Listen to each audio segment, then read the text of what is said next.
Phoenix की आंख से एक गर्म आंसू टपका जो सीधे आदमी के जूते पर गिरा। आदमी ने फौरन जूता उठाया और देखा तो आंसू ने तो जूते के तले को ही जला दिया था। लेकिन आदमी ने फीनिक्स को दोष नहीं दिया, बल्कि उस आंसू की गर्मी ने उसे चौंका दिया। मरने की स्थिति में फीनिक्स को देख उसका दिल पिघल गया और उसने बिना सोचे लोहे की जंजीरें तोड़ दी।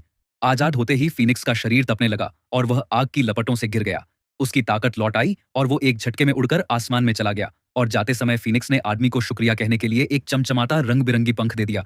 लेकिन आदमी ने राजा के आदेश का पालन करने से मना कर दिया और फीनिक्स को वापस नहीं लाया। लौटते ही राजा ने उसे पकड़ लिया और सीधे उसे फांसी की सजा सुना दी।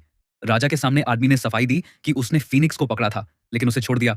सब उसकी बात पर हंस पड़े। तो आदमी ने फीनिक्स का दिया हुआ पंख दिखाया, मगर वह पंख अब मुरझा गया था और अपनी चमक खो बैठा था। राजा ने फौरन सिर कलम करने का हुक्म दे दिया। तभी वह मुरझाया हुआ पंख अचानक जलने लगा।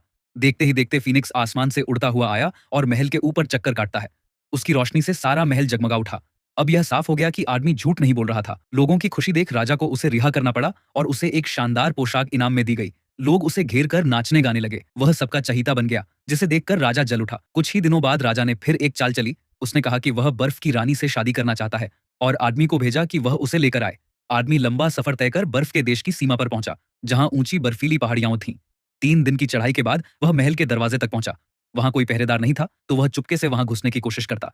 लेकिन तभी एक पारदर्शी बर्फ की दीवार ने उसका रास्ता रोक लिया। जब वह असहाय खड़ा था, तभी उसकी जेब से फीनिक्स का पंख उड़कर सीधे बर्फ की दीवार में जा घुसा। अगले ही पल दीवार पिघल गई और एक भव्य क्रिस्टल का महल सामने आ गया।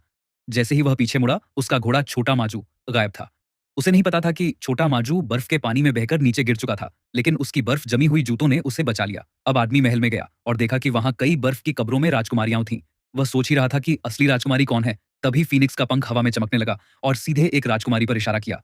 आदमी ने राजकुमारी को अपनी व्यथा बताई। जब राजकुमारी को यकीन हो गया कि वह दुश्मन नहीं है, तो उसने डर छोड़ दिया और दोनों उसकी स्कर्ट के सहारे नीचे उतरने लगे। मगर आदमी भारी था और स्कर्ट फट गई।